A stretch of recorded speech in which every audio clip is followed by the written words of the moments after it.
আসসালামু আলাইকুম। আজ আমি আপনাদের দেখাবো মিঠাই বাড়ি স্পেশাল সরদইয়ের দুধ জ্বালানোর প্রথম ধাপ। আপনারা অনেকেই বলেন বা মনে করেন বা জিজ্ঞাসা করেন যে আমরা দইয়ের মধ্যে টিস্যু ব্যবহার করি কিনা। সেটা আজ আপনাদের ভুল ভাঙবে ইনশাল্লাহ।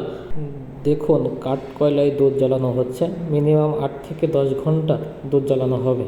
ধীরে ধীরে কড়াইয়ে চারিপাশে সর জমতে থাকবে এবং দুধটা লালচে রং ধারণ করবে।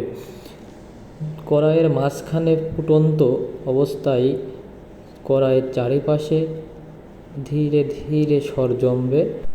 দুধ জ্বালানো শেষ পর্যন্ত কড়াইয়ের অর্ধেক থাকবে সর। সরের স্তর থাকবে 1 থেকে 1.5 ইঞ্চি মোটা। দেখুন কতটা সর আছে, যে সরের মোটা ধরনটা একটু বোঝা যাচ্ছে যে আমাদের দইয়ের কড়াইয়ের